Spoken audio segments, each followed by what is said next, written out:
Hey, and now we're live. Hey, everyone. Welcome to the Game Day show presented by thefantasyauthority.com. We're excited to have you here for the Week 4 action, which normally is set to get started in about an hour and a half. But since there is a London game today, it has started right now. If you are unable to watch the game or you just haven't been watching, I keep forgetting to turn off my volume. Or you just haven't been near a computer or near a TV, Jacksonville does lead the game 20-6 right now. Blake Bortles has 2 touchdowns, so if you started him in DFS or in your redraft league or whatever, good on you. You got 2 touchdowns already. That's a good start to the game. They are in the third quarter. I'm on a stream, so there's 9 minutes and 40 seconds left for me, but I'm sure everybody else is way ahead of me, maybe even a minute ahead or more at this point. I can't say it's been an exciting game so far. What do you think? Have you been excited by this game so far, Kev? I mean, it's been pretty bad so far. I mean, not a whole lot of action. I mean, that Colts offensive line is dreadful. Andrew Luck is running for his life every play. He snaps the ball, and he's running for his life.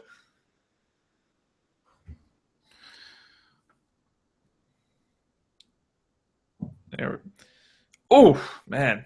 Bortles just got smacked up on that one. Anyways, if you're new to the show or to our stream, we give live fantasy advice every Sunday morning from 11:30 a.m. Eastern time right up until kickoff, which is about 1 p.m. Eastern, a little after 1 Eastern sometimes. So if you have any questions, feel free to go ahead and put them in the chat here on YouTube or go over to Twitter and use hashtag AskTFA, and we will be sure to get your question on the air. We guarantee it. Well, we don't always guarantee it because sometimes we run out. Last week we ran out of time, which was amazing. You guys had so many questions for us. Hopefully you won. Let us know. Like if you're in the chat right now, let us know how you did last week. Did you pull out the victory? How's your record so far? How you doing? We would love to hear. So first and foremost, let's get into the injuries and big news and inactives and all that jazz for the day. Look at TJ Yeldon, 8 rushes, 64 yards. Whew, he showed up.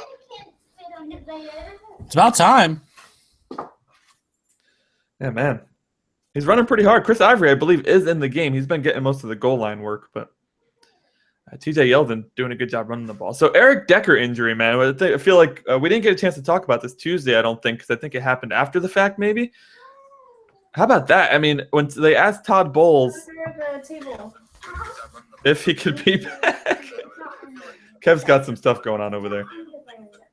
There's things going nuts. I apologize. That's okay. It's okay. It's game day morning. I'll take it until Kev gets back. He's got some family stuff to take care of for a second. But I just want to talk about the Eric Decker injury. That's amazing. So they asked Todd Bowles whether or not he expected Eric Decker back this year, and he was very mum on it. He was just like, well, I don't know, right? And it's like a torn rotator cuff or something like that. So they're saying right now that they don't expect him to have surgery. It just needs rest and relaxation. But if he rests for a while and it doesn't heal itself or it doesn't get better, he will be out for the season, which would be a huge blow, not only to the Jets, but to a lot of fantasy teams, because Decker's been having a pretty solid fantasy season so far this year.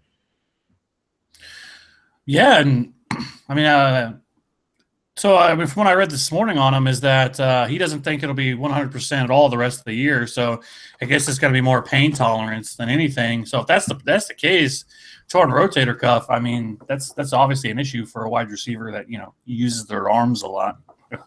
But I think that's actually really good news, though, for anybody who has Quincy Enunwa. And I was actually surprised this morning that because somebody had dropped Quincy Enunwa in our league, and that he was supposed to go through waivers this morning. I was like, I'm not going to put in a waiver claim because I'm like sitting like number 2 in my league, and I'm like, someone's gonna pick him up. I don't want to waste the number 2 on it, and just because I'm so set at wide receiver. But sure enough, this morning no one picked him up, and so I added him. But he's only owned in 36% of ESPN leagues, which is insane. I would have been running out immediately and picking him up. So, yeah, and none was a really solid grab right about now. The only thing that concerns me a little is he's kind of the same player as Marshall, isn't he? Not that that's a bad thing, because Brandon Marshall's a great player. But I'm interested to see how they're going to use him in that number 2 role. Not that it's been a problem so far. He's been targeted a ton. He just hasn't done much with those targets the past week or two. Oh, right. I mean, he's been targeted a ton every single week. So I don't know. Like, if he's available, like, still, I mean, I would be running out now and grabbing him. There's no reason for you to wait. But because if he has it's realistic today, especially with, Brandon Marshall looking like he's probably going to see a ton of Richard Sherman today in that game. And Brandon Marshall's also banged up. So I expect for a Nunwa to see at least 10 to 12 targets today, even though, it isn't the best matchup. It is Seattle. But I would run out and grab him immediately. Yeah, I got a question on Twitter, actually, yesterday, I believe.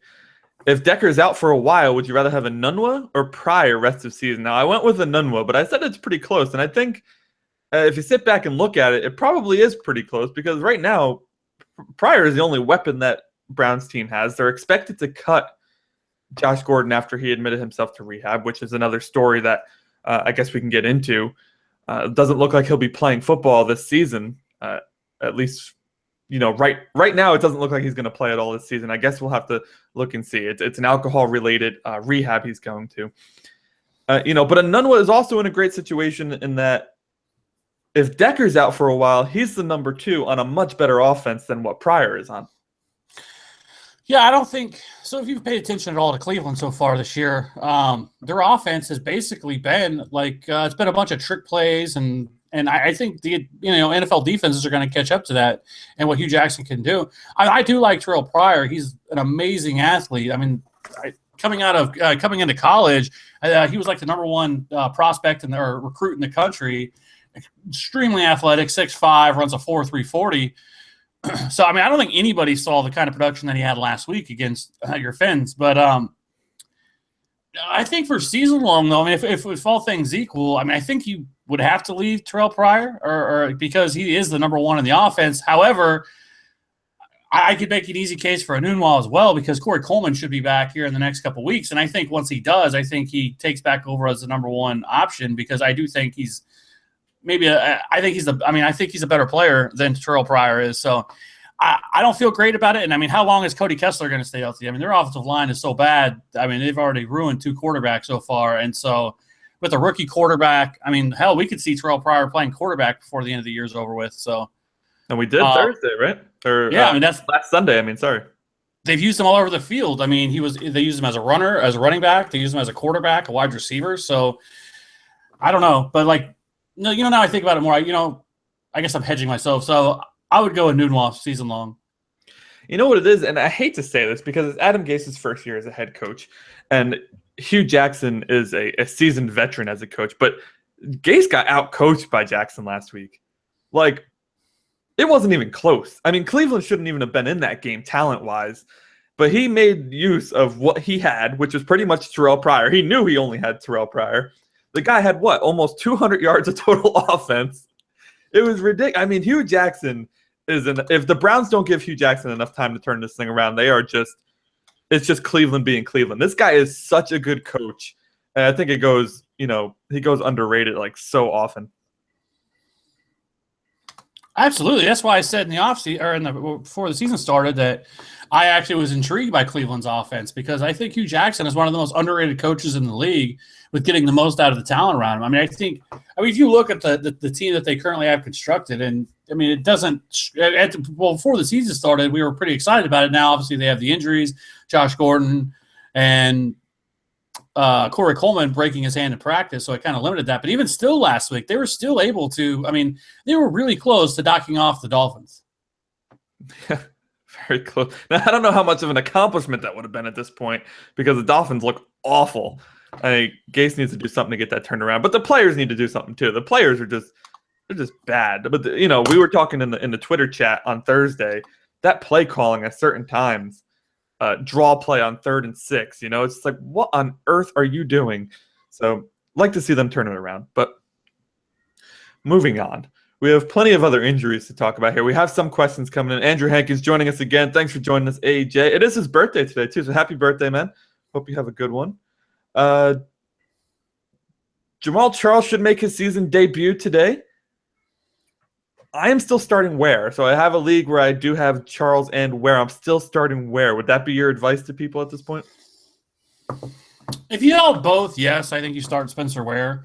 But if you're, you don't own Ware and you own Jamaal Charles, I think he deserves consideration. I have him as RB3 this week because it's sort of what I've mentioned in the past so many times about Jamaal Charles is that he just doesn't need the workload to be productive. And I'm sure we'll get into this a little bit more later, but Pittsburgh's defense has been decimated by injuries so far. Ryan Shazier's out this week, which is one of their best cover linebackers, and which is going to leave open the middle of the field and obviously, against the run. So I don't know. I think Jamaal Charles is very, very interesting in the fact that the only problem is we just don't know the workload that he's going to receive. I think he probably sees 10 to 12 touches. I think that would probably be fair. And if he does, he's a guy who can bust off a 70-yard touchdown at any moment. So, I don't know. I feel like I actually think this game tonight is going to be very high scoring, and I wouldn't be surprised if Jamaal Charles finds the end zone. So it really depends on options on who we're talking about over. You're starting him over, but I think Jamaal Charles is worth a start. Fair enough. Jamaal Charles making his season debut. Le'Veon Bell also making his season debut in that same game. That'll be an exciting game to watch. I agree with you. I think it's going to be very high scoring. It should be fun. It's Sunday night tonight? Yep. Oh, what a Sunday night game. Le'Veon Bell, Jamaal Charles both coming back. NFL's got to love that storyline. A couple of tight ends expected to play. Eric Ebron is active versus the Bears. Delaney Walker expected to come back after missing last week. Tavon Austin will play. There was some injury concern there that he would not. Marvin Jones, after the huge week last week, he is good to go as well. Alshon Jeffrey as well, cleared for week 4. And Jacoby Brissett getting the start for the New England Patriots. Does it make a difference? No. At this point, they've done everything that you would have hoped for. I don't think anybody would have thought they'd be 3-0 right now. But, no, I don't think it really matters all that much. I still think it downgrades. Basically, what it does this entire time, we've seen LeGarrette Blount really I think he's leading the league in rushing right now. But that's going to change starting after this week. Once Tom Brady returns, the Patriots last year were one of the top, in terms of pass versus run splits, where I believe they were at the top or near the top. They rarely ran the ball. They used their shifty wide receivers like Julian Edelman and Danny Amendola and all those guys, as essentially almost using them in run plays with their short passes that they do so much. And I think that's going to return, which is going to limit LeGarrette Blount. But so if you're a LeGarrette Blount owner, I would be trying to sell him immediately before that happens because I think his volume, his production is going to drop significantly once Tom Brady returns. But as for this week, I think you're going to see the same sort of offense where you're going to see a heavy run game with LeGarrette Blount, which makes him, I think, an RB1 this week, which is where I have him. So, and then I would avoid, the Julian Edelmans and the Chris Hogans and Danny Amendolas and, every wide receiver. I think Gronk is a very interesting guy to talk about because, last week he was limited on a snap count. They didn't really need him because the Patriots waxed the Texans last week. But I think he's going to be a little bit more involved this week. And are you starting Gronk despite, what happened last week? I am. I have him starting in our PPR league. You know what? You can't bench him. If he's playing, you got to play him, I feel like, especially how bad the tight end position has been this year so far. I can't justify picking up like a Clive Walford or a Jesse James and starting them and having them get 8 points and then having Gronk sit on the bench with 24 or something like that. Even if he gets 0, I'll still be okay with it because there's that chance he's going to light it up. Even though Brissett's starting, that worries me a bit. They did not throw the ball nearly as much with him in. Yeah, but I think if I remember right, the Martellus Bennett's best week was with Jacoby Brissett, if I remember right. Was that Jimmy Garoppolo's second? No, I take that back. That was Jimmy Garoppolo's second week.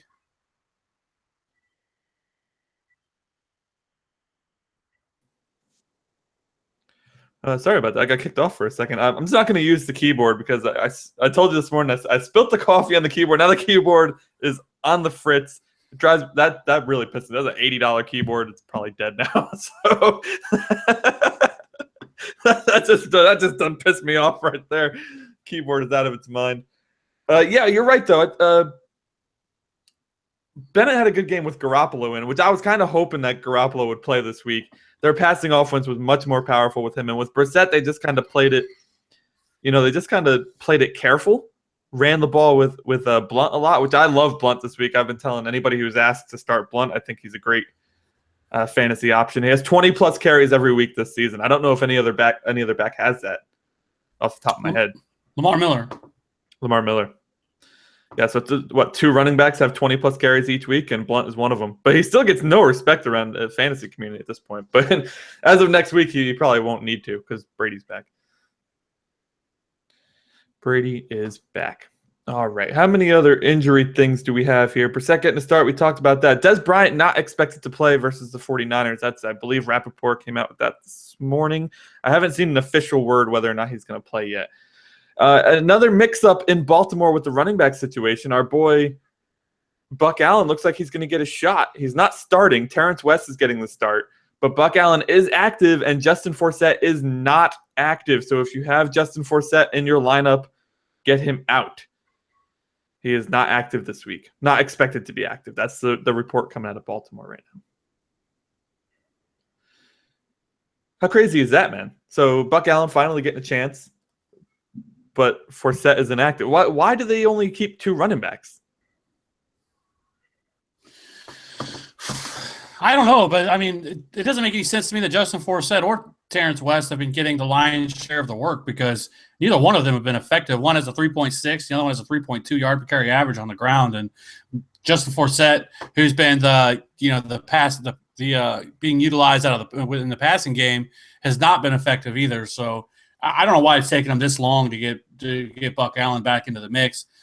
It does sound good, though, that Kenneth Dixon, who we mentioned on Tuesday, is worth an ad in every format right now. Could be back as early as next week. So, yeah, Kenneth Dixon's probably going to be big for that offense. So if you manage to pick him up, good on you. Well, hopefully he'll be bigger. That offense is so. It was interesting. I was listening to the radio. It's the last place offense in Baltimore versus the last place defense in Oakland. And then Oakland has the first place offense, I think they were saying, and then Baltimore has the first place defense as far as yardage goes.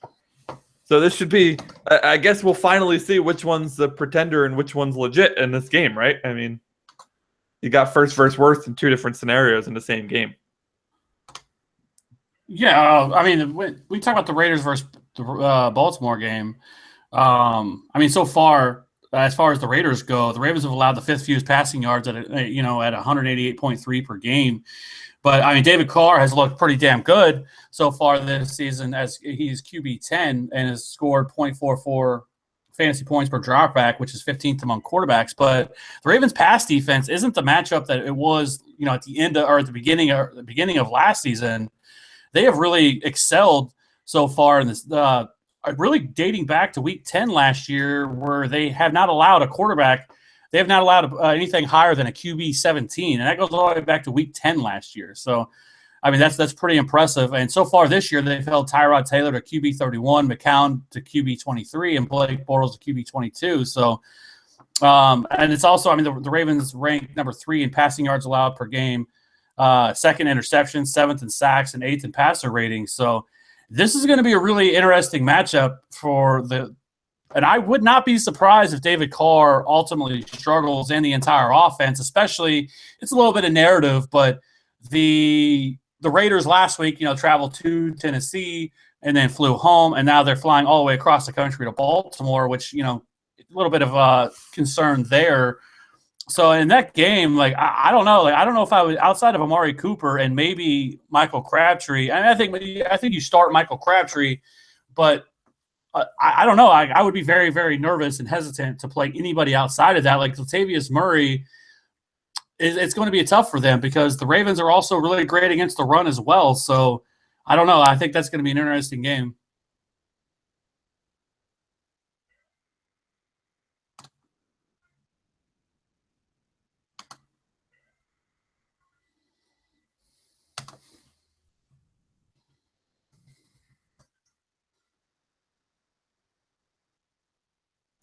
Sorry about that. Yes. It's going to feel weird. I'm going to say the same thing I just said. So I actually just benched Latavius Murray for Jerick McKinnon, which drives me nuts. You know how I feel about McKinnon and everything, but Murray's been living off of touchdowns. He has a touchdown each of his first 3 games. I think that probably stops here against Baltimore. You can't really depend on him. McKinnon, I don't think is going to do great either, but maybe he gets 7 and Murray gets 4. Yeah, so I'll take the 7. Well, yeah, I mean the Raiders will continue to implore that running back by committee, and it's not just like they're using so many different options with Latavius Murray and DeAndre Washington and Jalen Richard so far that it's become very frustrating because Latavius Murray has actually been productive, but he's just not getting the volume like anywhere close to what he saw last year. So I don't know, but like as I mentioned, the Ravens, they've allowed the 11th fewest fantasy points to the position. They have Eric Weddle, who's one of the top graded safeties in the league right now and has been elite against the run. CJ Mosley, who has been again one of the best. I think he's rated like 9th for the Pro Football Focus grades among inside linebackers, and he's strong against the run and the pass. So yeah, it's just I actually think the Ravens are a very sneaky defensive unit to pick up this week. And I actually added them this morning on one of my leagues because I just like the matchup for them, and I'm just not overly sold with the Raiders right now. The Raiders do a good job, and David Carr does a really good job whenever they're facing subpar defenses. But every time I've ever seen him actually play against good defenses, he struggles. So I don't know. I think it's a bit. I would actually be hesitant of really firing up, like I said, outside of Amari Cooper and probably Michael Crabtree. It's about the only options that I would really look to start this week. Yep, good point. What do you say we get to some listener questions? We do have a few listeners here in the YouTube chat asking away, and we have one actually we got on Twitter as well. We'll get to the YouTube guys first, though. So Andrew Hankins, he has Enunwa, Emmanuel Sanders, Marvin Jones, and Orleans Darkwa. Nice problem to have here. Start 1 wide receiver and 1 flex. It's a PPR league. What is it again? Say it one more time. Enunwa, Sanders, Marvin Jones, and Darkwa. You can only start 1? Start 2, 1 wide receiver and 1 flex. I think you can drop Darkwa out of the equation. So it's between Enunwa, Sanders, and Marvin Jones. Well, you're definitely starting. It's definitely going to be Marvin Jones for sure. That's not even a question. So I think then the other options between Enunwa and Emmanuel Sanders. Emmanuel Sanders is really kind of he's been Trevor Siemian's favorite option, and the Bucs have really struggled to stop the pass so far. They've actually been really good against the run. They just haven't been able, and they've been able to. You just haven't been able to run the ball against them, but against the pass, they've really struggled. So, I think the Broncos today actually are similar to last week, where Gary Kubiak felt like it was a much better idea to try to get let me stop. Take a breath and collect your thoughts. Yeah, to get to exploit the Bengals through the air, then they're on the ground, and I think they do the same thing this week with the Bucs. So I love Emmanuel Sanders this week, and I think it starts to really have the conversation of season long, for the rest of season. I think Emmanuel Sanders is the better option over Demaryius Thomas. Pain to my heart. I agree though, and not that he's going to be better than Thomas. He might be. I don't know. But I think he's the better option here. Marvin Jones and Emmanuel Sanders against Tampa. I like that. I like that a lot. Next one comes from Orly, I think it is. I play fantasy, but you play DraftKings because I play Yahoo. No, we're talking everything, Orly. DFS, which would be DraftKings or Yahoo. Any type of league that you're in, the most obscure league you can think of, we'll give you advice on it, even if we don't ourselves play it. If you play 3 quarterbacks, all right, we'll try to figure that one out. But any questions you have, just shoot them our way, and we'll do our best to get to them. Well, I'm always down to talk some DFS. Any DFS questions, you shoot them my way. Yeah, I think he thinks that we're talking DFS exclusively, and he has a redraft question, if I'm reading it correctly. Philip Studer's back. Welcome back, Philip. Good to have you. Trevor Siemian or Big Ben? Oof, is this a case of overthinking the quarterback position here?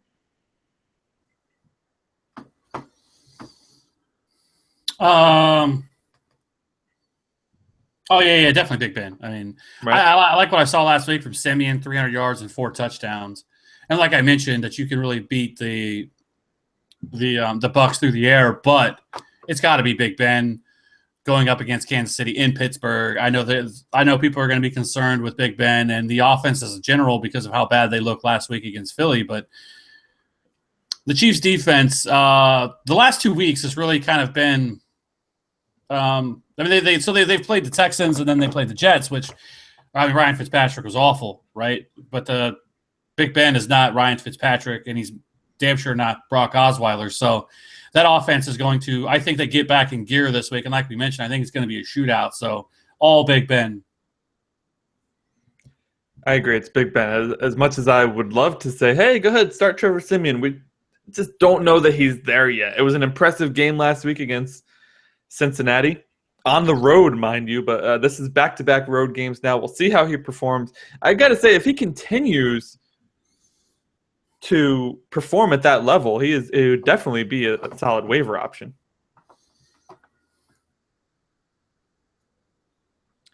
Another one from AJ here. Hunter Henry or Cameron Brate, PPR league at tight end position. Hey, welcome, Ryan. Ryan Williams joining us on the show. How you doing, Ryan? How we doing, fellas? Doing well. Doing pretty Finally good. got it. Got your computer issues figured out over there? Yeah, man. It's the Windows 10. Apparently, updates got to go through or whatever. So just another joy of Microsoft. But I'm here now. Kevin knows about that. I know. It happened to me a couple weeks ago. I was pissed. He missed the entire Tuesday show. I couldn't believe it. I was like, okay. So note to self, updates have to happen. So get on a little bit earlier. But yeah, let's get to it. Yeah, man. So we're just answering some questions here. We just answered Trevor Siemian or Big Ben. We said Big Ben in that. Don't overthink it. We have another one at the tight end position. Hunter Henry or Cameron Brate in a PPR league.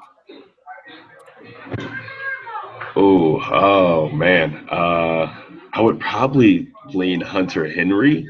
As of recently, I just started thinking about this the other night when I was doing my article, and I just think Hunter Henry is just gonna get a ton of targets today. Cameron Brate, it scares me going against Denver. I just don't know. I just don't know how Tampa Bay is going to fare today. So I think he's going to be looking for Mike Evans a lot. So in PPR, I would probably lean to Henry because I just see that game being a shootout today, and Henry's probably going to get those checkdowns. Yeah, I completely agree with that. I'm not playing any. Outside of Mike Evans, I'm not messing with the Buccaneers in Denver against the Broncos. So it's got to be Hunter Henry. We saw he was involved in the offense. It's got to be Hunter Henry, which I think is really surprising though, because usually we talk about how much rookie tight ends struggle, but Hunter Henry has looked pretty damn good so far. Yeah, I think we kind of talked about that before the season, right? How rookie tight ends typically aren't very good, but if anybody could do something this year, it could be Hunter Henry, just because that is an offense that utilizes the tight end quite a bit. Philip Studer came back, said, is it fine that I dropped Dalton for Siemian? I think it is. Dalton's been horrible this year.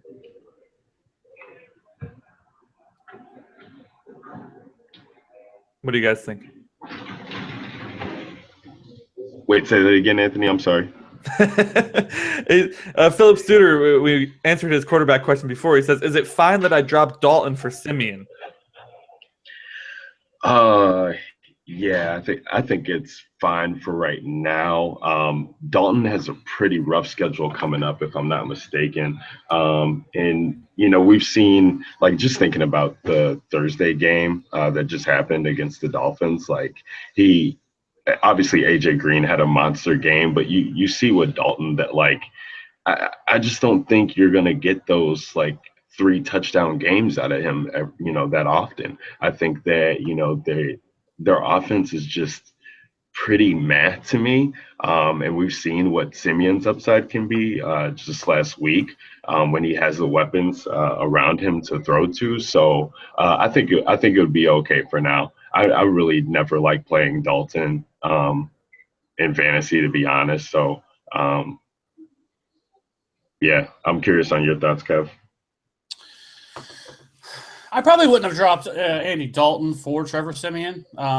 I just don't know if you can expect the sort of performance that we saw last week. I think most weeks they're going to try to utilize the ground game, but you're right. Their schedule does not get a whole much easier. It does lighten up in the second half, but if they can't keep Andy Dalton upright, because I mean he was getting hammered so far this year, so they really need to do something about that. But I don't know. I just think there's probably better options at quarterback than Trevor Siemian. I mean, I'm not against dropping Andy Dalton, but it would just really depend on who else was available, because I think there's more quarterbacks out there with higher upside than Trevor Siemian. Yeah, I'd be curious to know who else was out there too. Yeah, Dalton just. I mean, how often is he? I mean, we saw with AJ Green like going off, but other than that, I mean, I guess when Eifert comes back, we can maybe start looking to Dalton, because maybe that'll help their offense again. But they're still using Jeremy Hill a lot. They got Bernard there, so I think that they're invested into that run game. So when it gets into the red zone, so I just don't think that Dalton's upside is all that high. But we'll see this week. I'll be talking about Simeon, and then he'll lay a duck against the Bucs. So hope not. I actually like Simeon. I'm okay with the move just because Dalton has been so bad. So I would be okay with that. He comes back with another a defensive question, a DST question. The Broncos or Arizona D this week? Yeah. Hey Ryan, the mute button's up in the top in the middle here. The screen. Thank you. There we go.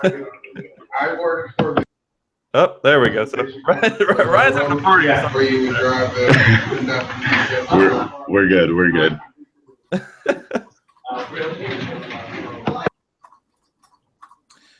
All right, so I lost my train of thought. Oh, Denver Broncos defense or Arizona defense? I got all distracted there. Arizona defense. Arizona defense this week.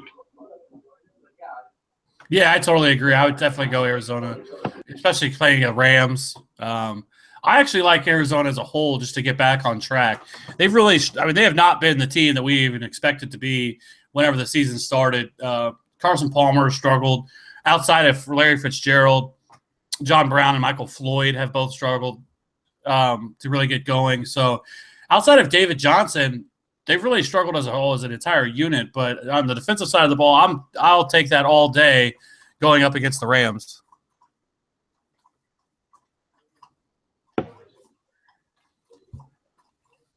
Yeah, absolutely. I just think this is a huge bounce back spot for the Arizona defense today. And I mean, my gosh, going against Case Keenum, I mean, just fire them up, because the turnovers are going to be in abundance. Yeah. So moving on to, I think, another good matchup to talk about this week that'll be interesting is Carolina versus Atlanta. With that matchup, last season in Carolina, it was all Carolina. The Falcons couldn't get anything going. But this year, things have changed a little bit.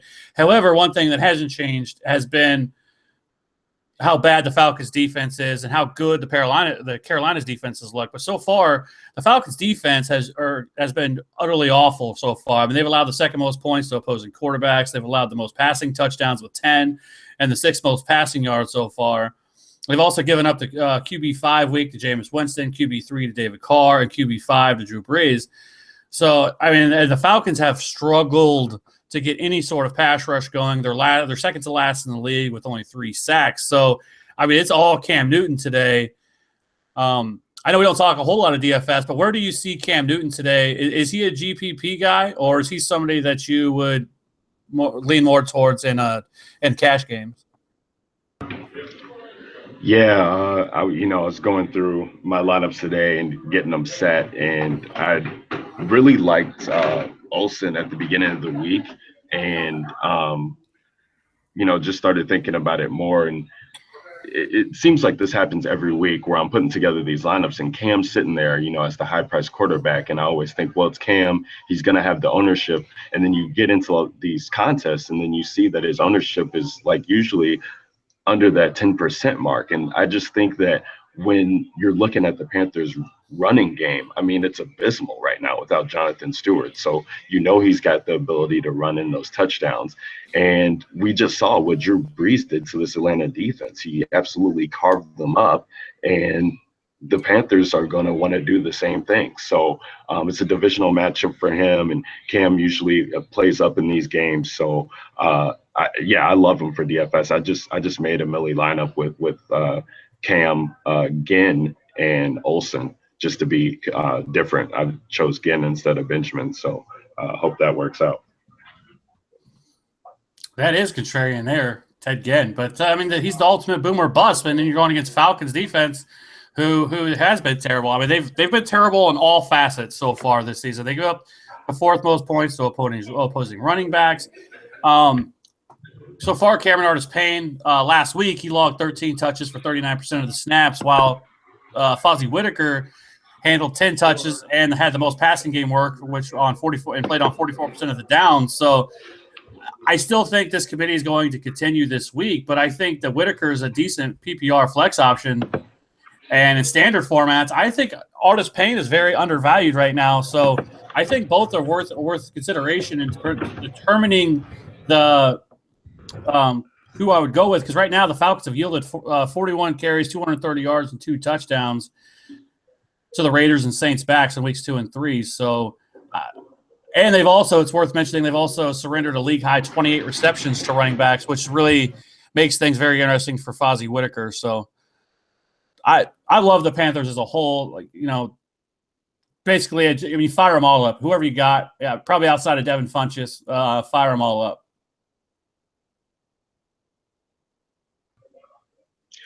Yeah, I probably can't touch the running backs, I don't think. But, yeah, I think their ownership is going to be super low owned. So, yeah, that's definitely a way to get up because, I wrote about that this week in my article. When you're looking at these prices of people, this is probably going to be a lot of people are going to try and play a stars and scrub lineup, what it's called, where, a lot of the high price guys people want, and then these low price guys are just unbelievable. You look at these prices, and Terrence West, obviously the news just came out about Forsett not starting, but he's priced real low. People are going to try and get him. Jordan Howard's priced real low, and the Panthers running backs are both under $4,000 too. So playing one of those Panthers running backs can give you the ability to get some of those higher priced guys in. So that's a good way to kind of spice up your lineup. I agree.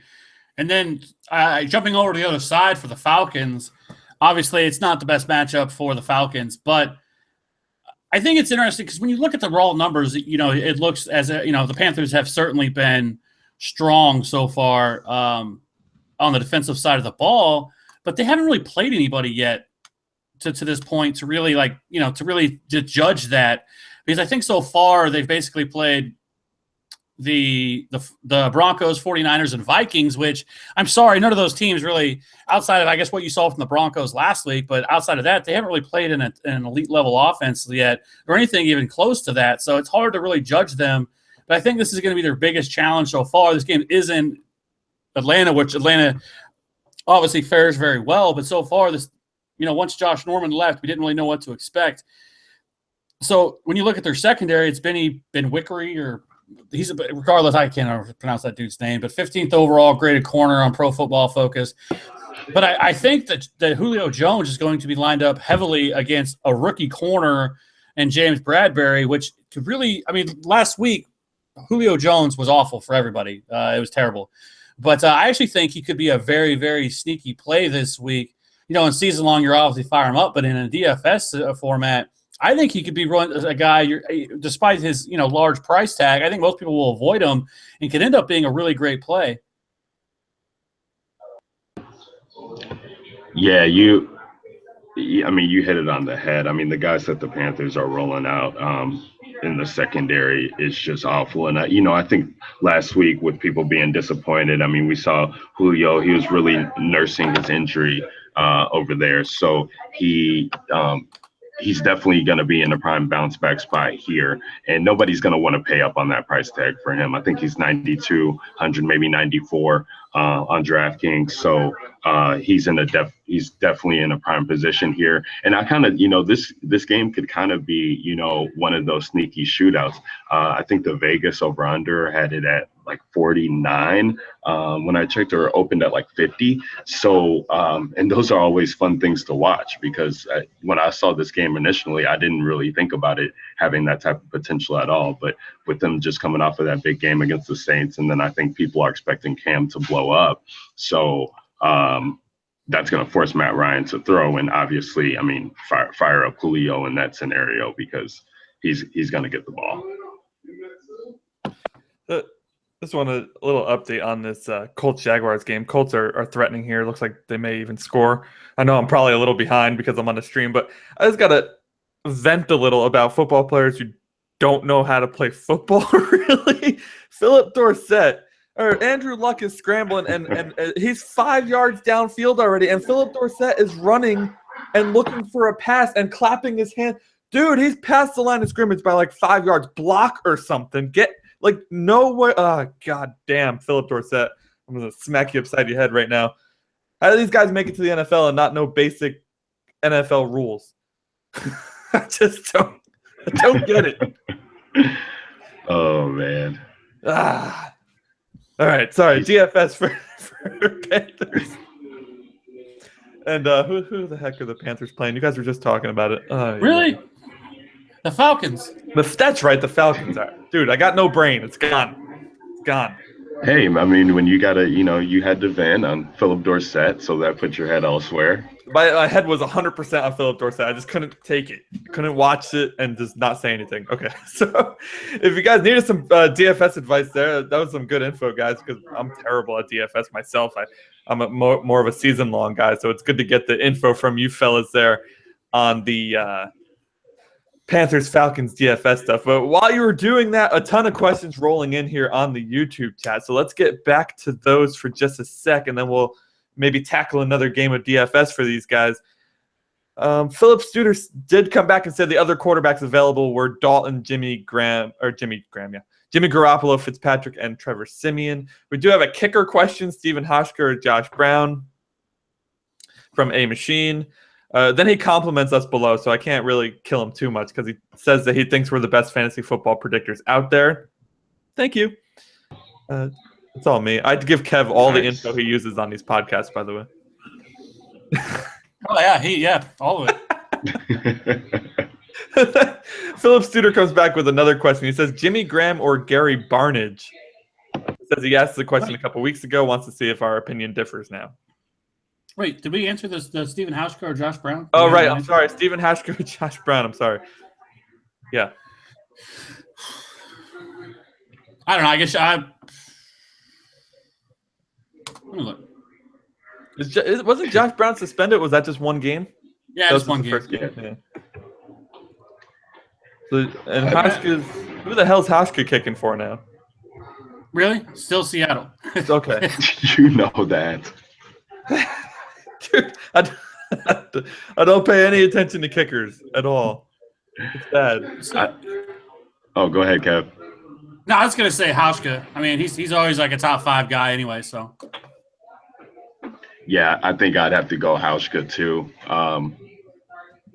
Dude, this Russell Wilson thing, whatever's going on with it, I mean, he's playing with this brace that they're going to put on him. So, I mean, I think you're hoping that they move the ball. I just see a lot of field goals happening in that game with the Jets, both style defenses. So he can definitely probably get some 40 or 50 yarders in there for you.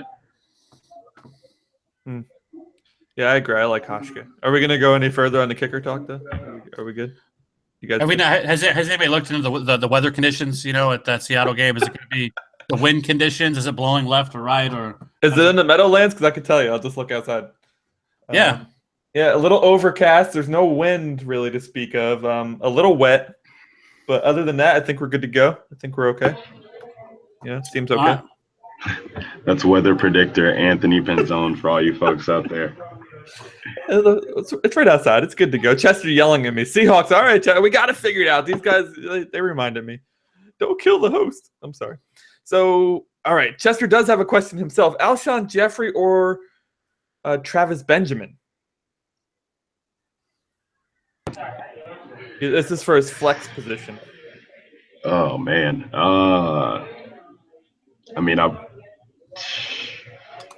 That's tough. That's really tough for me, man. Gut instinct says Travis Benjamin, but the way that Hoyer was slinging that ball out there against Dallas last week, I mean, Alshon playing, he could see a big game. Rivers has a lot of mouths to feed, but that's going to be a high-scoring game. Yeah. I'm half tempted to say that playing Alshon almost feels like chasing points. Almost. Benjamin seems pretty much like the safe option. So I think you gotta see how your roster lineup is built. If you really think that if you're going up against somebody who you think is going to probably put up a lot of points against you, maybe lean Alshon. And did he say it's the standard or PPR, Anthony? He's standard league.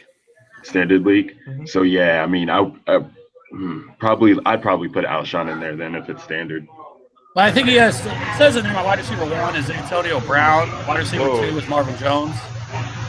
Is that you, Kev? No. Sorry. But anyway, his wide receiver 1 is Antonio Brown. Wide receiver 2 is like Marvin Jones. So this is for his flex. But here's the problem with Travis Benjamin.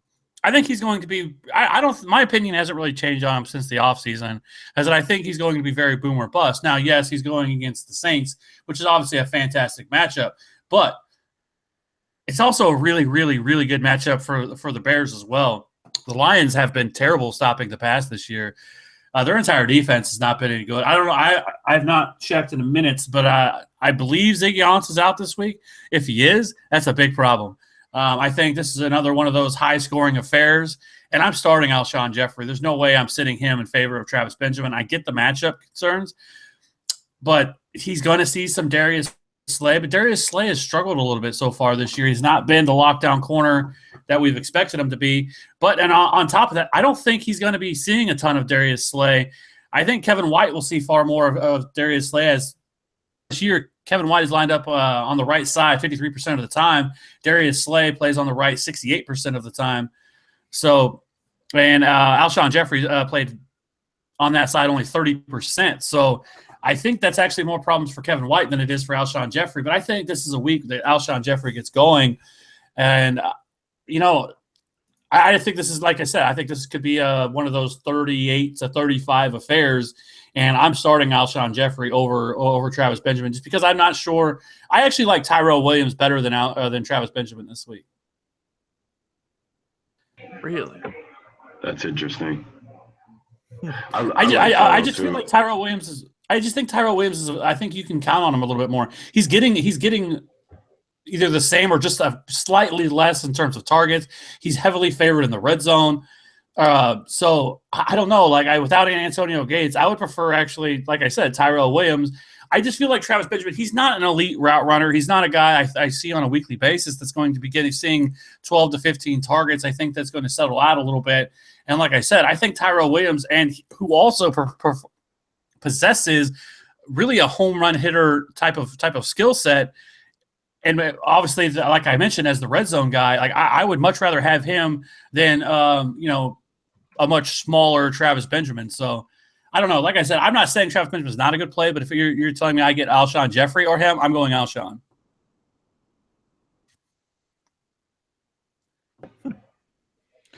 Yeah. Ryan, you agree?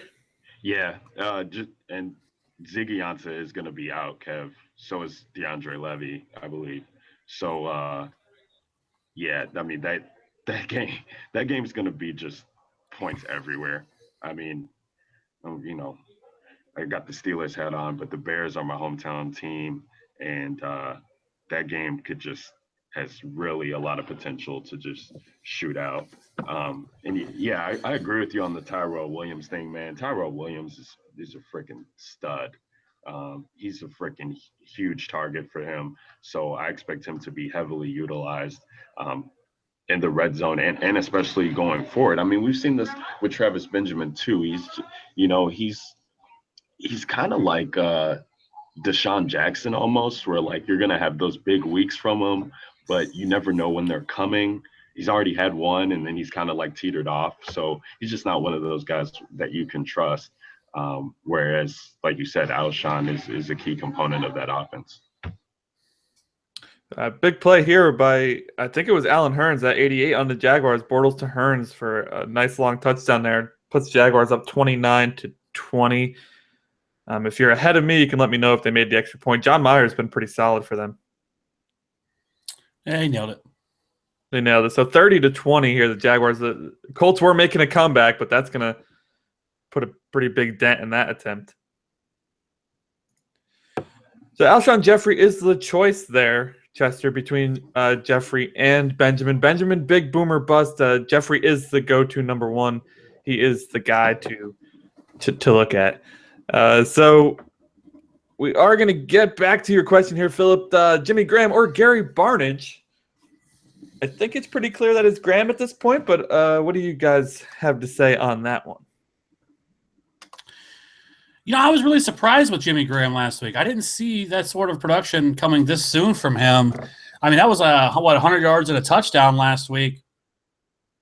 Mm-hmm. And as far as the Jets go, you can really beat them through the air. That's where they struggle. I mean, they're great against the run, but they're not through the air is where they've been burnt.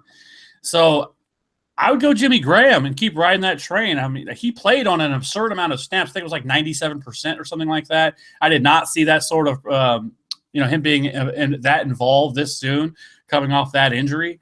So I'm going Jimmy Graham. Gary Barnidge, I just don't really have any faith in.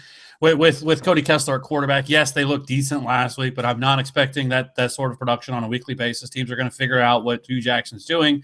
And so for me, I actually have Jimmy Graham ranked a little bit. I have him at 19th this week. So. Or 19th. 9 this week. 9, not 19th. Well, she originally. It's got him ranked 19th. So make sure he's in your roster in your 20-team league. Oh, man. Yeah. Are we sure? Like, what's going on with this Cleveland situation? Like, is Pryor going to see more snaps at quarterback? Nobody knows. I don't know. We were talking about that a little bit ago before you jumped on that. Like, teams are going to figure this out. Like, they're running all these trick plays and gadget plays and things like this to really throw off defenses, and I think that's smart. But defenses are going to catch up to that, and they're going to get this figured out. And it's kind of like the Wildcat. People do it for a little while. They think it's exciting and it's fun, and then teams figure it out, and then it's basically useless after that. So I wouldn't be surprised if this team has already went through. They're on their third quarterback. I have no faith that that they're going to be able to keep Cody Kessler healthy. So like I was mentioning, like you could end up seeing Terrelle Pryor as the starting quarterback for too long. So I don't know, but so that's where I stand on that situation. Anyway, I just don't think it's something that's sustainable. When are they expecting McCown back? Well, they're hoping he comes back for the end of the year, but that's no promise. Gosh, do they even want RG3 back? I don't even know. Yeah. So, okay, we got another one on here. South rules, Carson Palmer or David Carr? Indeed. Derek Carr. David Carr doesn't play. Why do I always say that? Derek Carr. Man. I want David Carr now. Man. I was going to pick David Carr. Yeah, awful David Carr. Yeah, Carson Palmer over David for sure. 100%. Like again, we've already kind of went over that matchup and how good the Ravens have been against the pass. So I'm I'm fading Derek Carr this week. He's fading David Carr this week. As bad as Carson Palmer's been, too, he's got a great matchup against the Rams, I think. Even though they do play their division really tough. Yeah, he's got five touchdowns at home, no interceptions. Yeah, is he okay? Yeah. So I think that's Carson Palmer easy. I think he has another one. Oh, yeah. Artis Payne, Jamaal Charles, or Spencer Ware. He's got to pick one. I'd probably say Ware, right? I mean, I'm not starting Cap. No, you're not starting Cap. You wait to see. I think it needs. You monitor the news all day. Luckily, that's a Sunday night game, so you wait to see what it's going to be. I mean, Kev, you're the Chiefs guy, man. What are they doing here? Like Jamaal Charles starting, but he's going to be limited. But I mean, isn't a Jamaal Charles limited still good? I mean, I don't know. Yeah, 100%. That's I've said this a few times through the other podcasts and everything else. I mean, if people haven't got this by now, then I haven't heard this by now, then I don't know what else to tell you. But he's Jamaal Charles is one of the most efficient running backs in the league. I feel like I've said this a million times. But when he gets at least 10 touches, he scored at least 20 PPR fantasy points over his entire career. So that's obviously a large sample size to go off of. So the dude's ultra efficient. But this week, I think you got to go Spencer Ware for now because we just don't know how things will play out for Jamaal Charles, how many touches he gets, how involved he is in the offense, because it is worth mentioning that Sharkandrick West is out this week. So, however, I think you got to go Spencer Ware if you are a Spencer Ware / Jamaal Charles owner, if you own them both, just because it makes the most sense. And I think you go with the safer play because, like I mentioned, Pittsburgh's defense has been destroyed by injuries. They have not been able to get any pressure on the quarterback whatsoever. And I actually think Alex Smith is actually a very strong play this week as well. Oh, long touchdown to Philip Dorsett. I got distracted. I just dropped the guy too. Anyway, but yeah, so for me, you're going Spencer Ware. I think he's the smart play. I think he's still an RB2. Pittsburgh, missing Ryan Shazier and some other options there on the defense. So certainly, that's the way I feel about that situation. Does that touchdown count? None of the fantasy points have updated on that touchdown. I just saw it too, though. I'm sure Dorsett owners are pretty happy with that at this point because Dorsett had 3 rushing yards and no receptions before that play. So if he started Dorsett, it was pretty good. Somebody's got to fill in for Moncrief, man. So look at you, just went on that rant about Dorsett, and then he scores a touchdown. So pretty much every Dorsett's owner is just going to have you go on this rant every week now, so that they can get points from their guy. My rant is still valid, by the way. Gosh. So hold on. I don't want to miss any questions here. And guys, thank you so much for joining us today. It's a lot of fun when you guys come in, have a chat with us, get some fantasy advice. We love talking fantasy football. The one thing you could actually do for us is just hit that thumbs up button on YouTube because that will allow us to get higher up in the search ranking. So if somebody comes on and searches fantasy football, the more thumbs up we have, the higher we appear on the rankings. So that would help us out a ton. Spencer Ware, I think, was the pick right there. Correct. We have another one, a defensive question again. Seahawks defense or Vikings defense? Vikings are playing the Giants. Seahawks versus the Jets.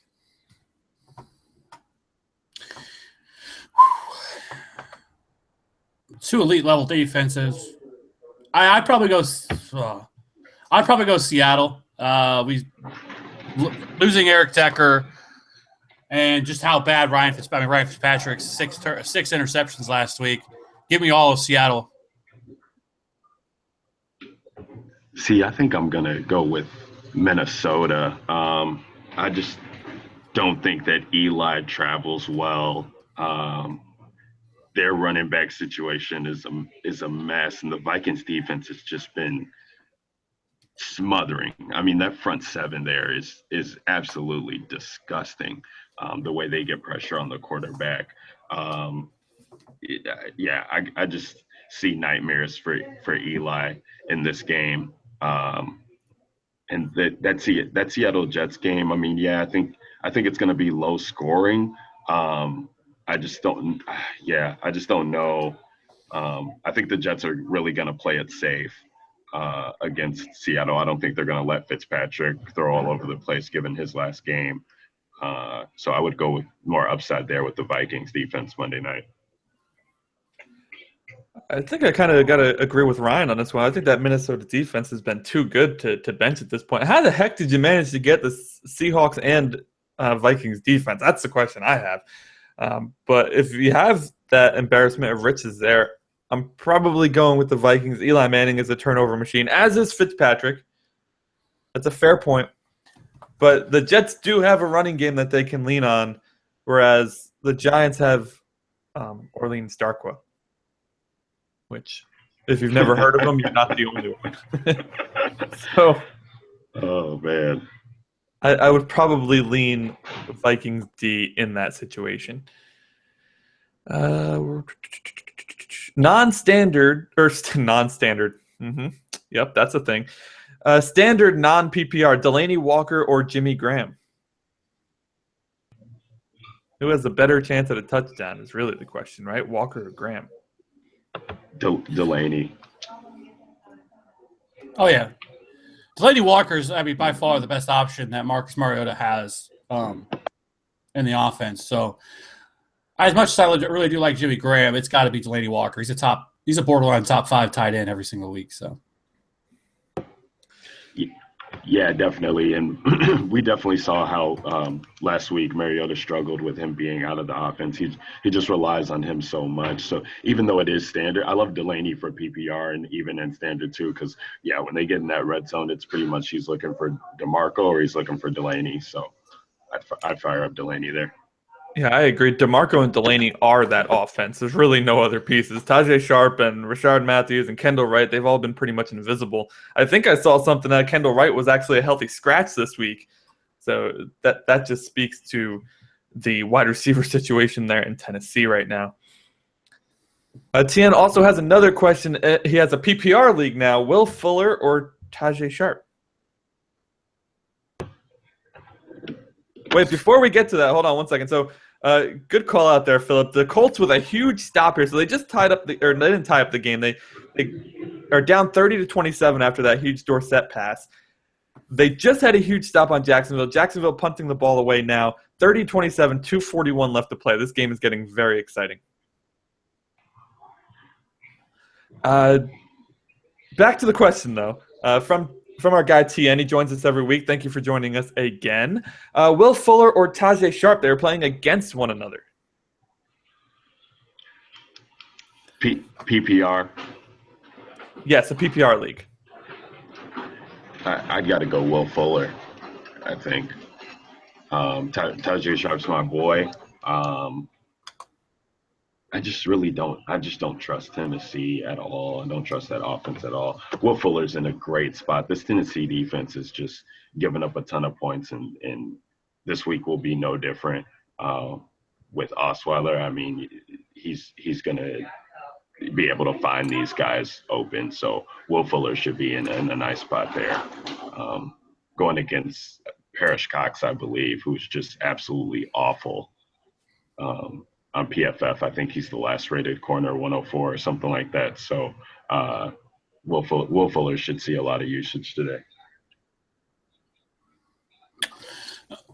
Yeah, it's definitely Will Fuller. Will Fuller, the more explosive, much higher touchdown upside. That offense with Houston has just been awful. I mean, outside of DeMarco with the running game, the low volume that they have that they throw out there every week is just awful.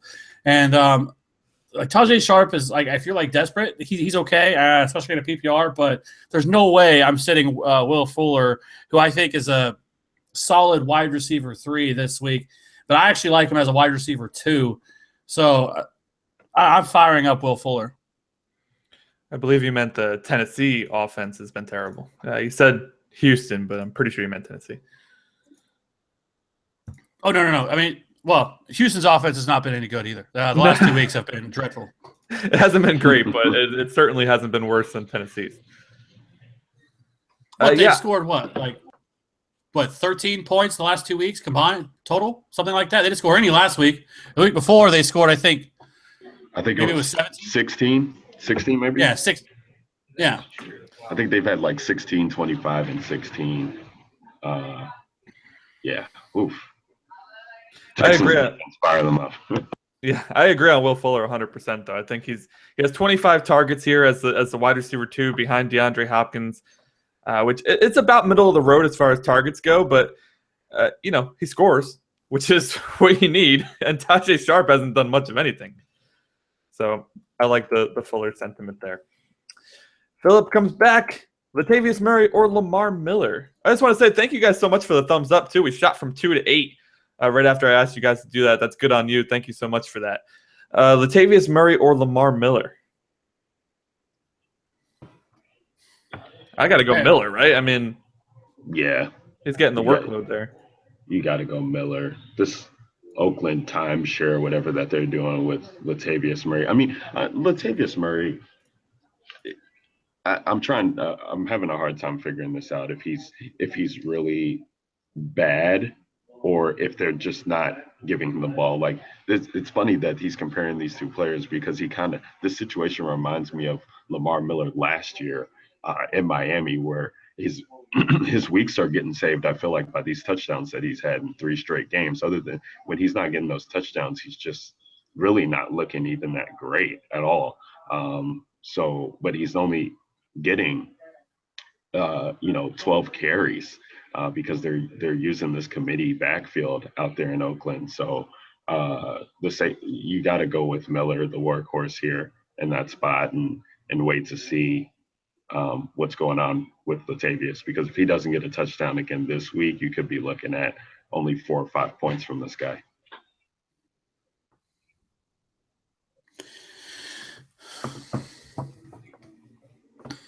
Yeah, there's no way you can sit Lamar Miller, who I will say has not looked very good so far this season.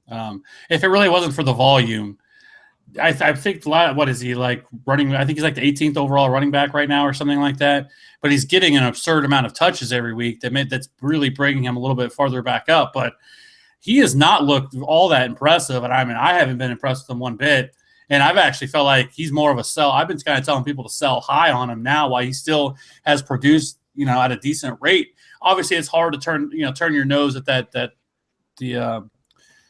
amount of touches he's getting on a weekly basis. But that was the big issue with him we had coming into the season, that we just didn't know how things would shake out for him because he's never gotten that kind of workload. And so far, like I said, I just haven't been all that impressed with him.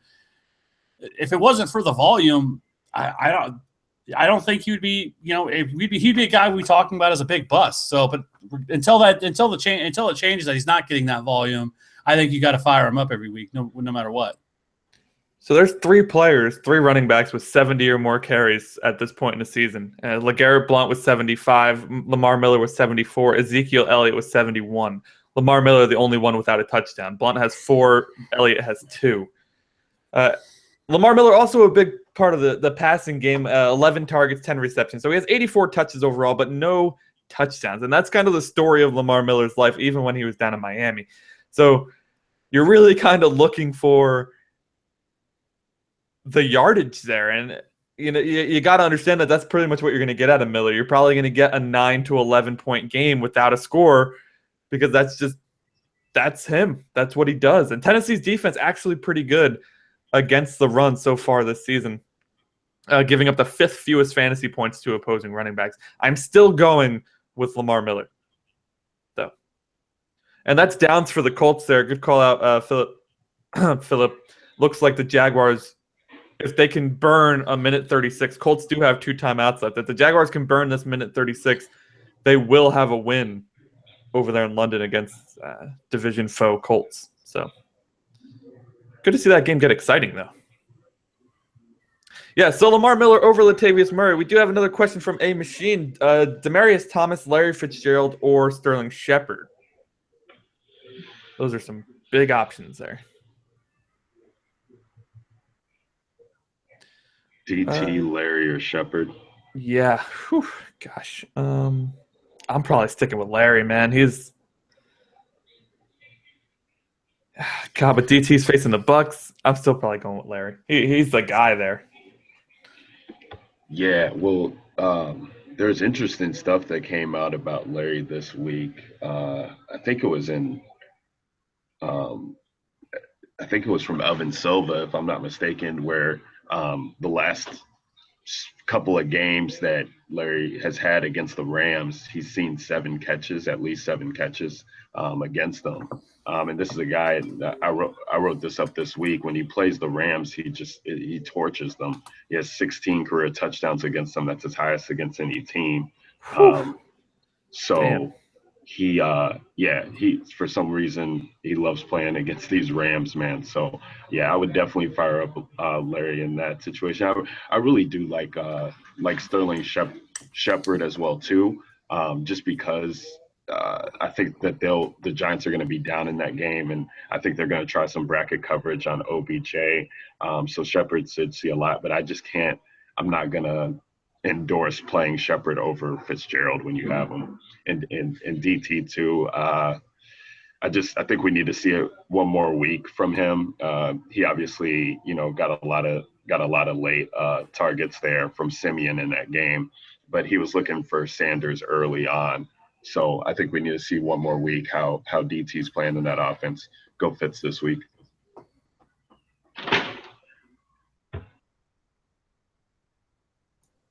Yeah, I agree. There's no way I'm not going Larry Fitzgerald. Best matchup of the three.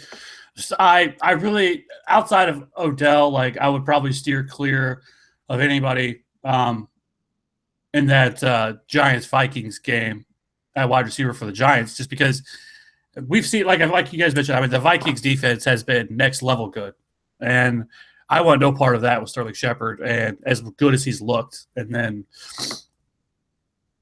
Demaryius Thomas would be the question, the only other question I'd have, but you still got to go Larry Fitzgerald until proven otherwise. Absolutely. So we're all in agreement there. Philip Studer says it's fourth down for the Jags, and it is a good stop there by the Colts defense on 3rd and 13. There's a minute 18 left, and it's tick, tick, tick. 36 seconds is going to come off of that. So what are they going to get, 40 seconds here to see if the Colts can come back and get a field goal? They have no timeouts at this point. This is an exciting game, actually. It turned out to be much more exciting than it started off. It looked like the Jaguars were just going to completely dominate it. They were up to at least 2 scores early on in the game. So, typical Jaguars, though, right? Just let the team back in. Let them back in instead of putting the dagger in them. Yeah, I tell you what, man. Jags don't win this game. It's gonna be a rough Monday there in Jacksonville when they come back. I mean, Gus, yeah, it's gonna be bad. It's gonna be bad. 0-4, man. It's terrible, man. They had so many aspirations coming in, and honestly, the defense was looking nice there in the first half when I was watching along there. I mean, they were getting pressure. They got the interception on Luck, but I mean, they're a young team, and you see it come through. They're still trying to put the pieces together. Yeah. South Rule says, by the way, he searched Fantasy Football Live, and we came up first. Awesome, man. That's sweet. So showing up first now, guys, if you search Fantasy Football Live on YouTube. Big news. Big news. We actually had a trade question on Twitter from @AC_slick1. He kind of inquiring, would you trade Odell Beckham and Latavius Murray for Antonio Brown? Ooh. Yeah. I would. I would. Initial reactions, yes. I don't know. I don't think there's a huge difference between Antonio Brown and Odell Beckham. Obviously, Antonio Brown has played a little bit better so far than Odell Beckham. But with throwing Latavius Murray in there, regardless, I know Latavius Murray hasn't been all that great himself. He's been useful, but he's just, with that running back by committee has limited him some. But I think then at that point you're giving up too much to get Antonio Brown because, like I said, I mean, in my eyes, Antonio Brown and Odell Beckham are 1A and 1B. So I don't think like I said, you're not really separating yourself or by doing that. And I think you could actually potentially be hurting yourself by getting rid of running back like Latavius Murray, which, like I mentioned, it is running back by Kamara. I would try to move on from him, but I don't know if you're getting better by making that move. Thanks for joining us, South Rules. You know what? I think from a talent perspective, that's got to be a penalty on Jacksonville right there. That's a late hit. And he's celebrating. Okay, no penalty coming? No, okay, whatever. So from a talent perspective, 1A and 1B for sure. But so far this fantasy season, Antonio Brown has been much better. And I'm looking at a half PPR league, so I'm not going to actually throw out the actual numbers. But Antonio Brown 5th in points per game so far to Odell Beckham's 25th. Obviously, that can change in a single game. But if you don't expect Latavius Murray to continue to be the starter there in Oakland, why not? Why not get the best receiver in football? There's a fumble. 2 seconds left. 4th and 12. I didn't get there yet. I don't think Colts are going to win this game. I mean, they got to go. They need a touchdown now at this point. It's over. Jacksonville wins 30-27. So Jacksonville pulls out the on the board. Look at this. Look at this. Oh my God. What was that? I'm gonna pitch it to the guy who's in the middle of the field with every. Oh God, he got wrecked. That was such. I love watching these lateral attempts. They're so pathetic. It's just, man, you got to try it, I guess. All right. You mentioned about Gus Bradley, but where's Chuck Pagano in terms of on the hot seat? What is he? What are they now? 1 and 3? I think he's right up there. I think they may be 1A and 1B as far as the hot seat candidates for coaches. I mean, that Gregson guy there, and oh my gosh, how they signed him to a 4-year extension. They signed both of them to a 4-year extension, by the way, but that doesn't mean anything. It just means they have to pay them for 4 years if they decide to get rid of him after this year. But Ryan Gregson has got to be one of the worst GMs in the NFL. Right. So back to the, I don't think we answered this. Jordan Howard or Theo Riddick as my RB2, starting C.J. Anderson as my RB1. I would go Jordan Howard. I mean, there's nothing there in his way to really stop him. And Theo Riddick, I think, is going to lose the in between the tackles, early down work to Dwayne Washington. Dwayne Washington was a far superior runner last week. I mean, Theo Riddick is basically a slot receiver. And so if this is not, I don't know if it's a standard league. It's standard league. So that even takes it even further. I'm definitely going Jordan Howard. I like Jordan Howard. Really nothing else there to I think he gets 20 to 25 touches today. So I'd definitely go Jordan Howard in a standard. I agree. Yeah, that's same for me too. Standard, you got to go Howard. Yeah, South Rules comes back at us with Breeze or Rivers. To me, this is Breeze all day, but what do you guys think? You're playing Breeze all day? All day. Oh my goodness. All day. Anthony. Number 1 quarterback in fantasy football right now, man. I don't understand. And San Diego's defense isn't good. Are you buying into the he's returning to San Diego narrative? No. So he's gonna. I just think, San Diego gives up the 8th most points to fantasy quarterbacks, by the way, and Breeze is number 1 and the number 1 quarterback this year. Seems like a pretty good mix to me. I actually have so this week I have Phillip Rivers ranked number 2 and Drew Brees at 3. So I would lean towards Phillip Rivers. I just the Drew Brees away from home is not nearly as good as he is he's not nearly as good on the road as he is at home.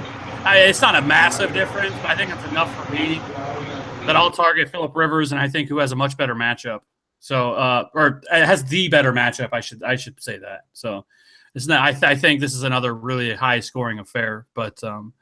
Wouldn't be surprised though, because we kind of talked about this a few weeks ago when the Giants and it was Giants Saints, on the road in New York. So I don't know, but I think you got to go Phillip Rivers.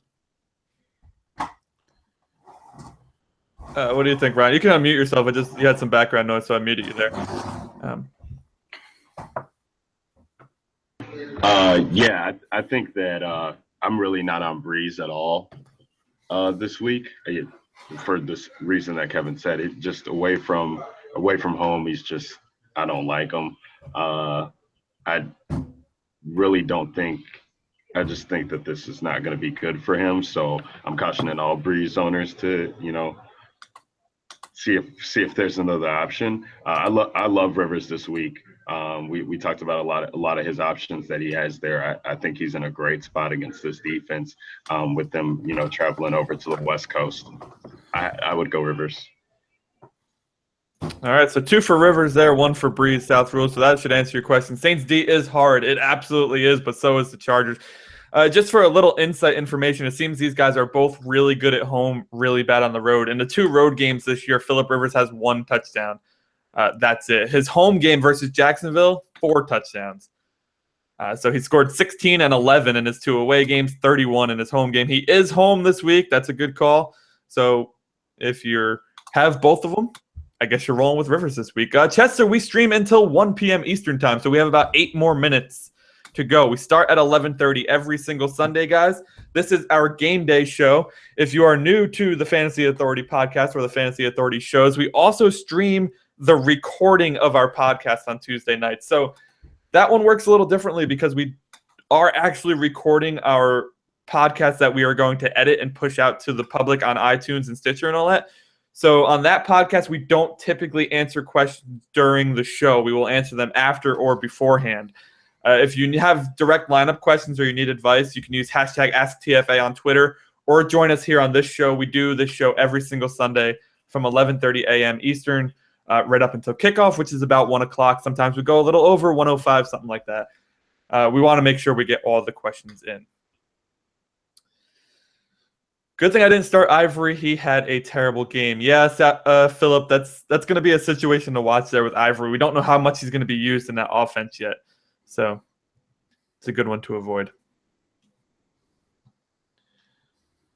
All right, so no more questions coming in yet. So let's talk about some matchups that we haven't yet had a chance to discuss. We just talked Saints Chargers. We haven't really talked any Cowboys versus 49ers. Des Bryant expected to miss this game. So that, I guess that increases the value of Cole Beasley. He's been a favorite of Dak Prescott since he's taken over at quarterback as it is. So I'm going to kind of bring up the question, Cole Beasley or Torrey Smith? Is Beasley. That even a discussion at that point? No. And what do you think of Beasley's production this week without Des Bryant? I think it's good. I think that, definitely in PPR leagues is somewhere where you want to look with Beasley. Seen a lot of talk about this Bryce Butler kid who kind of went off in the preseason with Dak. Maybe that could take away from Beasley's usage that we've seen thus far. But I kind of like Beasley in a PPR league. Dak just loves passing to him, on these crossing routes, over the middle. And he could be nice with probably has a floor of about 5-6 catches to me. So it's just when they get into the red zone, I'd be curious to see if he gets utilized a little bit more. But I'd definitely start him over Torrey Smith. That's no question. Oh, yeah, without a doubt. I guess when I was writing that, I wrote it a little tongue-in-cheek there because I don't know that anybody's starting Torrey Smith at this point, but really kind of more interested in the Cole Beasley situation and all that. He makes some good points there. Dude's been targeted a ton early on in the season. I think he's a pretty good option. What do you think, Kev? Cole Beasley, yeah, but I was actually curious to see if anybody would bring this name up, and nobody has. I mean, every year we see a Terrence Williams week, and I think that this is the week that we see it. Nobody's really talking about him without Des Bryant.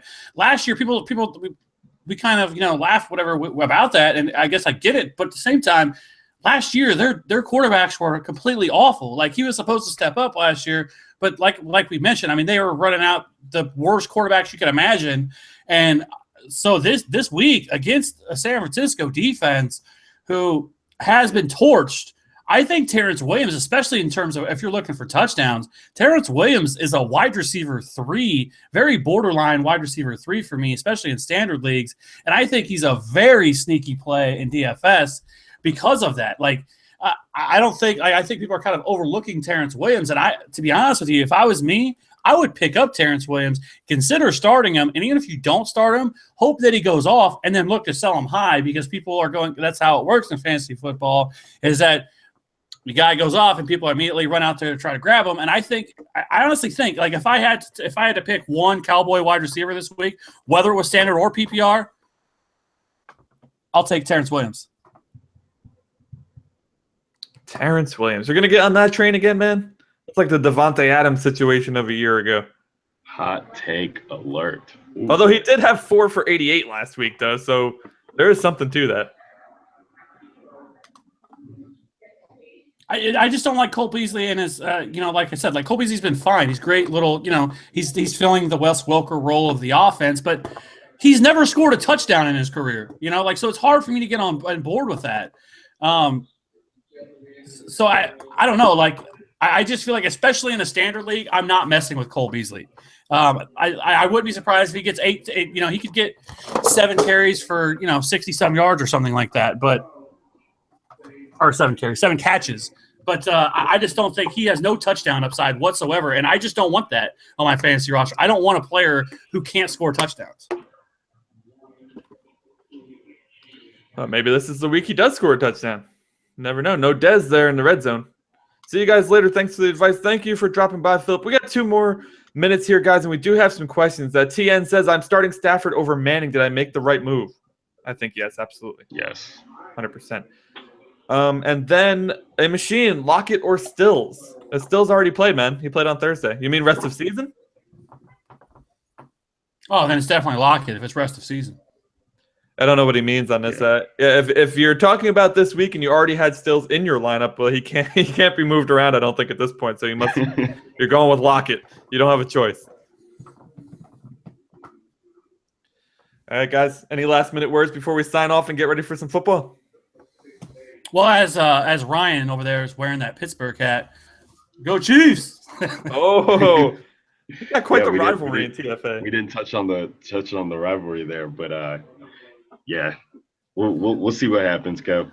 I'm by myself over here. Like Jen, she's Pittsburgh fan. Sam, she's a Pittsburgh fan. Like I'm over here by myself, but it's all right because when we head to Heinz Field and get that W, we'll be good. Yeah, machine rest of season, we're going Lockett. And that's some weak smack talk right there, Ryan Williams. Oh, we're gonna have to see what happens, Kev. What was that? Hey, we got Bell coming back.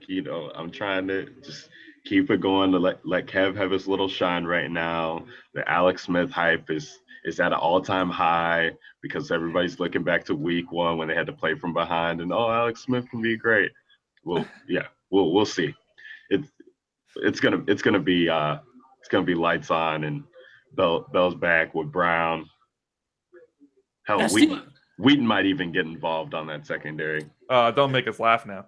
that Steeler defense though is so vanilla. Like I feel like I could go out there and put up some points against that defense. You guys have no pass rush whatsoever. I mean, just none. So I don't know. Like I'm not really nervous about that. And you guys play such a vanilla defense and try to bend but don't break. But I'm sorry, Alex Smith doesn't break.